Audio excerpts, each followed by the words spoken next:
it's so nice to meet you here. So nice to meet you too. In the Biohacking Summit here in Dubai, the first one. And I wanted to ask you, we had here some speeches about EMF, electromagnetic fields, and that they are potentially dangerous. What's your take on this subject? Electromagnetic fields have always existed in life and in nature. Right now, what we're facing, the dangerous part, is non-native electromagnetic fields. So electromagnetic fields or biofields, when you go into the nature, there is some sort of a field. Go next to a tree, there is some sort of a field. The thing is, our body is in resonance and in harmony with that. The earth by itself has a field, 7.83 hertz is human resonance. So 0 to about 100 hertz, there is fields that it can resonate with our body. The problem is that our phones, our Wi-Fi's, our cell phone towers, a lot of these wireless communication devices, they are bombarding our cells with these frequencies that we're not used to, which can be I forgot the number, but it's 1 10,000,000,000 times, which is 1 with 16 zeros. Yeah. That is the amount of sort of percentage of things that come into our body, which we're not used to. A lot of phones are certified to be okay to use around you, but we know that in science, World Health Organization says 1 in 4 people will be infertile in 2025. One of the biggest reasons for infertility is radiation-induced damage, which comes from Wi-Fi and cell phones.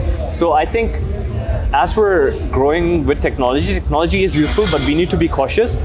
Or when we look at the biohackers mentality, we need to see what can we do to reverse engineer the problem. So we know what the problem is, we know what outcome is going to be. For example, what can we do like companies like yours, which are kind of reverse engineering the problem. You're taking the final outcome, we know what's going to happen, we know what's the problem. Okay, we know the biological impact, let's reverse engineer it and let's see where we can place that one component that neutralizes something. And yeah, so I think I use something called as a biogeometry. I also use Waveguard's Q-Shield. I also use the Somovedic. I also use biogeometry. There's another cube. And I also use things like ancient things like Draksh, which also in some studies have shown to kind of repel this electromagnetic field. So yeah, non-native electromagnetic fields, not the best idea for us. Cool. What are some ways how you limit the exposure to EMFs yourselves? I have my phone in airplane mode most of the time. I wear an EMF-free underwear. At night, I try to make sure that and here's the important thing. 1/3 of our life is spent sleeping, and sleep is where most of the body's regeneration and processes happen. So that's probably a time where we don't need to use Wi-Fi. So one of the things that I always tell people is switch off your Wi-Fi, keep your phone on airplane mode unless you want to really use it, and use a headphone, preferably an EMF-free headphone, and if not an EMF-free headphone, a wired headphone, because putting an AirPod or some other device which conducts magnetic and electrical impulses from one part of the ear cavity to the other, going through the brain, is not the best thing for us. So we don't want to fry our brains that way. We want to limit our exposure. Also, one of the things that I always see is that people would charge their device and be next to it. If we take an EMF meter and put it next to any of the devices or the connection that's coming in, the electric waves, the magnetic waves, everything is amplified, and that's the worst time to be around things. So I always tell people, charge your devices when you're not around them, and when you're next to them, don't charge them. So if anything is charging, don't use it at that time. This is some of the ways. The other thing is I personally use molecular hydrogen. So molecular hydrogen, very good to reduce radiation-induced damage on the DNA level, on the cell level.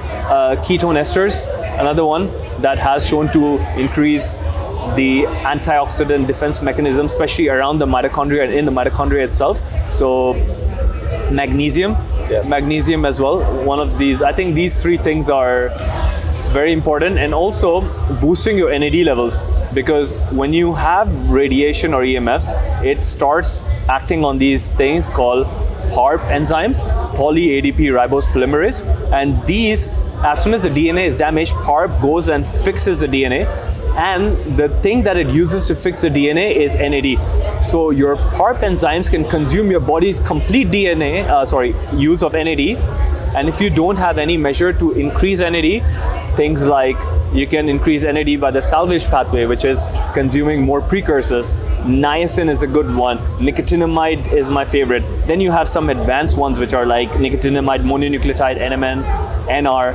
Or we can go for the de novo pathway, where you have essential amino acids, and those essential amino acids then convert to NAD+.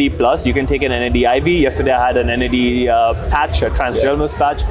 You can take an NAD injection. So I think just boosting some of these natural pathways is really important. And one thing I like to always highlight to everyone is that non-native electromagnetic frequencies is a problem that has come in not from nature. So nature naturally hasn't given us the right elements to protect ourselves. If you're building a house, you can do like a moonwood build house that also repels electromagnetic radiation. Even having, I mean, if you cannot do all these things, just not being fearful and just being aware that these things exist and trying to limit your exposure by distance is the main thing. The more you're further away, the better it is. So I think that's an amazing way to put it, yes. Thank you. Limit exposure, try to do some recovery, like with molecular hydrogen, and being very conscious about what to use and how to limit the exposure as much as possible, right? Yeah, of course. I mean, we cannot be away from our devices. It's not, in this day and age, it's not possible. But what is possible is to use them smartly. So have these rules.